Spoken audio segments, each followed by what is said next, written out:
Hello, welcome to Bored and Confused, where I review shows based on two criteria. Was I bored and was I confused? Today's show is Illinoise. Now, this show I saw about a week and a half ago, and it is slipping from my mind very quickly. This is really dance theater. It's billed as a musical. There's no dialogue, and the song's lyrics aren't written really to forward the narrative. So what I'm discovering is that when dance is the primary source of telling a narrative, it's just images, and those tend to slip from your mind pretty quickly. Now, interesting thing, the show actually comes with what appears to be a study guide written by Henry. I did not read this because I don't do homework before I go to the theater, because you know what? I'm not in school anymore. All right, so let's talk about Illinoise. Bored and confused. Confused right at the beginning because I was expecting a musical, and then I came to discover this is a dance theater piece, at least as I would describe it. But I quickly kind of reassessed. And first of all, I'm not hating on dance shows. Let me tell you, I have a master's in modern dance. I love dance. I've seen tons of dance. I worked at the Joyce Theater and I saw every show that came through that theater. My experience of seeing Illinoise. You come into the theater, a band comes on stage, they've got butterfly, moth, fairy wings strapped to the backs, the singers. They sing music I found was very difficult to understand the lyrics that they were singing, and I was in the front of the mezzanine, so there's really no excuse for the sound design being, or maybe it was intended, the lyrics are not important for this show, so we don't care if the audience can understand them. And that may be the case. It may be more just the feeling of the music. There's images on the stage of like UFOs, and later we see a map to New York and a map from Illinois. And at the very beginning of the show, there's these orbs of light that are held over these three characters. And I thought, oh, they're the aliens. That's what those orbs of light mean. Later, after I saw the show, maybe that's not what it meant, because I never really understood the alien part of the show. Then there's a bunch of young people. They all come in and they've all got little books, and our main character, who are introduced at the very beginning of the show, he's like on a blanket with another guy and they're romantic. So we go, oh, he's gay. He's got his book, and they're like, you want to tell a story? And he's like, no, I can't tell my story. So then other people step forward and they tell a story. One's about John Wayne Gacy, is that his name? There's something about zombies, there's a tap dancing guy, there's a Superman thing, and I didn't really even follow those stories. There's like 4 of them that last basically the first 30 to 40 minutes of the show. Didn't know the purpose, and then finally I go, well, we're waiting for the lead character to tell his story, because evidently that's the important story.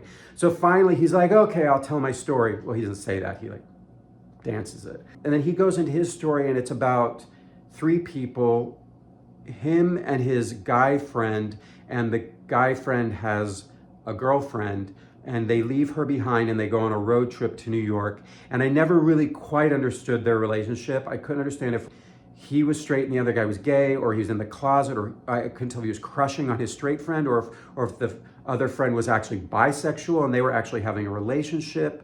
Not really sure. But then they get to New York, and then the main character meets another guy and like falls in love with him, and then the friend gets a phone call and his girlfriend is sick, she's got cancer or something, so he goes home, but the other guy stays in New York, and that seems to be an issue of like, why aren't you coming home with me? And he's like, I have a boyfriend now. So then he goes back, and spoiler alert, the girl with cancer dies, and then the friend jumps off a bridge because he's upset, and then the guy in New York feels bad, so I guess he writes a story. I guess he goes back to Illinois to join a bunch of storytellers who like to go camping and tell stories. Maybe they're his friends, I don't know. So, bored and confused. I was confused. I mean, that's what you get with a lot of times with the dance narrative, is the details aren't there. There was one moment too where the 2 main characters, the 2 guys, were walking across the stage and they were miming talking to each other, and I just wanted to shout, just speak! Say something so I can get some details. What is the nature of this relationship? Could you just speak just a little bit? Just give me some dialogue. But let's accept this piece as what it is. It's a dance theater piece, despite being called a musical. The dance is lovely. The dance furthers the narrative. The dancers are amazing. The dance is beautiful. He's a good choreographer. That being said, the dance does have a similarity to it throughout. It's kind of the same choreographer, but it's kind of the same vocabulary. Whereas if you're a songwriter, you would write maybe a song that was a ragtime song, and then you might write a song that's punk rock. You're gonna write songs, an uptune and a ballad. And in this show, the album has different songs, but they're all very firmly in this one songwriter's style. And I felt like the dance was also very firmly in this one choreographer's style. So as a result of that, I did become bored with the similarity of the movement and the music. And that compounded with the fact that I wasn't really invested in the narrative, because the emotions felt general, they felt sentimental, they felt like we're dealing with love and death and loss, these larger ideas. So I never really got invested in these characters. And as I've already said, shortly after leaving the theater, it started slipping away from me. That being said, if you like dance theater, this is very good dance theater. The choreography is great. It's very beautiful. I just don't think it needed to be 90 minutes. I thought the first 4 stories that take up the first 30 to 40 minutes of the show, cut it and just do a 50-minute dance piece. But if we're gonna advertise a new Broadway musical, I guess it needs to be longer than a 50-minute dance piece. So if you love the music of Sufjan Stevens and you want to listen to a great band perform it and see dancers tell a narrative of love and loss, then go out and see Illinoise, a new Broadway musical. Don't bore me, don't confuse me.